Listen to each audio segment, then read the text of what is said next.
dahulu ya. Baiklah, berdoa dimulai. Berdoa selesai. Baiklah, sebelum kita masuk ke pelajaran, ibu absen dulu ya. Semuanya hadir nggak? Ya, hadir semua ya.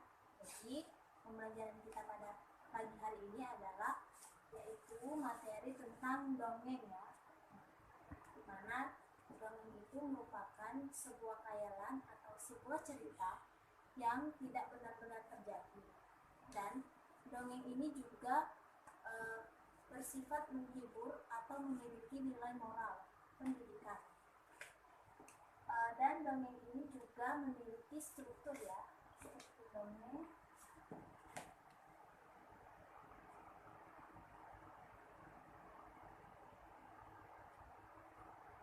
Strukturnya itu ada 3. Yang pertama penampilan,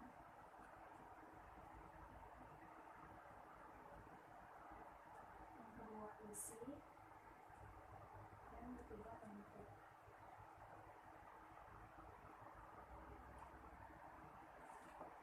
Jadi struktur dongeng itu ada 3. Yang pertama itu pendahuluan, di mana pendahuluan ini merupakan bagian pengantar dari sebuah cerita atau dongeng.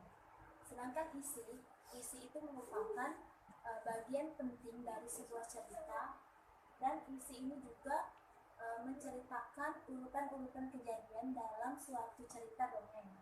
Sedangkan penutup itu merupakan akhir dari sebuah cerita, yaitu cerita dongeng. Setelah itu unsur-unsur dongeng, unsur intrinsik dongeng. Yang pertama itu tema. Tema itu sini ya, unsur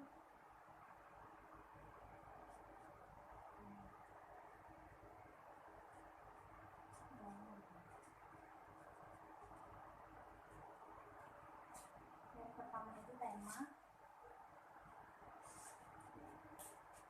Tema itu merupakan suatu gagasan atau ide pikiran yang digunakan dalam sebuah cerita.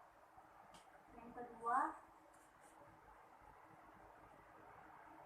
tema dan penokohan.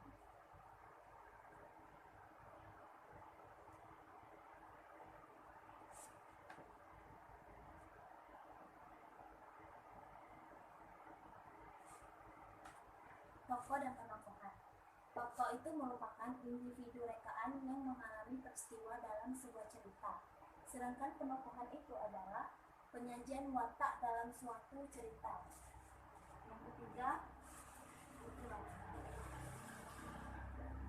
latar itu merupakan unsur dalam sebuah cerita yang menunjukkan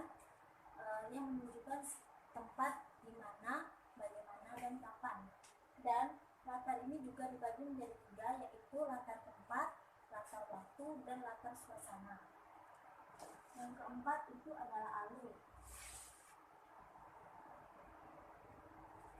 Alur itu merupakan jalan dari sebuah cerita. Sedangkan yang kelima itu amanat. Amanat ini merupakan pesan yang terkandung dalam sebuah cerita, pesan yang terkandung dalam suatu cerita, atau pesan yang ingin disampaikan oleh pengarang untuk membaca. Setelah itu jenis-jenis dongeng.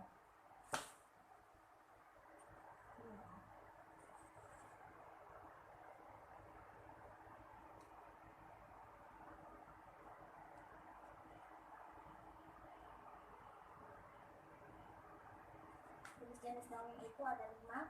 Yang pertama itu mite. Mite ini merupakan sebuah cerita yang berasal dari rakyat atau sebuah daerah. Dan mite ini juga biasanya menceritakan tentang hal-hal gaib atau tokoh-tokoh gaib. Misalnya dongeng cerita tentang peri atau dewa-dewa, bahkan cerita tentang hantu. Yang kedua itu sage.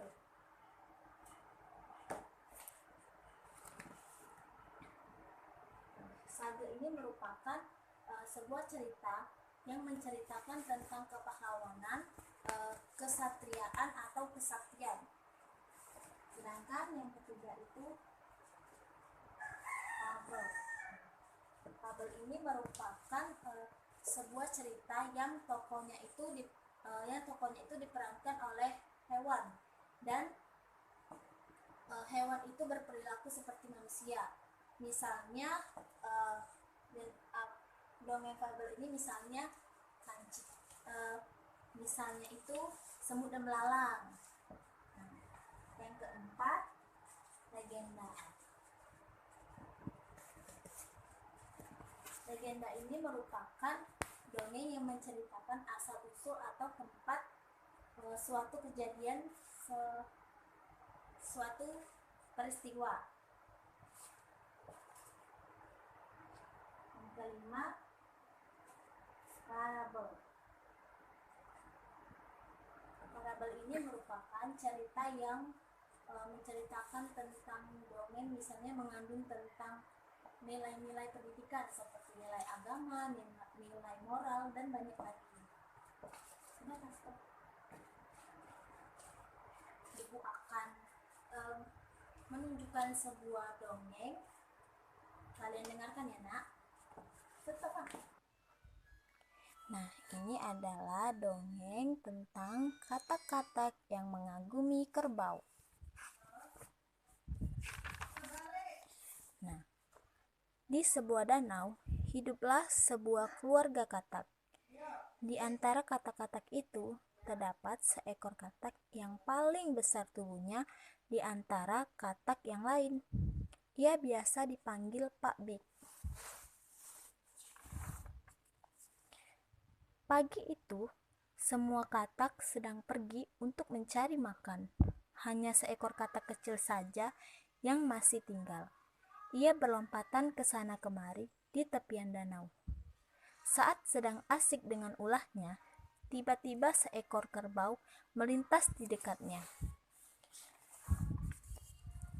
Melihat tubuh kerbau yang sangat besar dibandingkan tubuhnya, katak kecil itu terkagum-kagum dibuatnya. Makhluk apa itu? Besar sekali, serunya. Setelah kerbau tadi pergi, katak kecil itu pun kembali ke danau untuk menemui teman-temannya. Ia ingin menceritakan apa yang ia lihat tadi.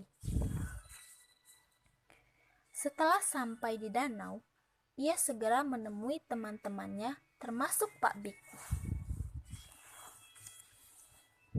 Teman-teman, tadi aku melihat binatang yang sangat besar dan mengagumkan, celotehnya girang.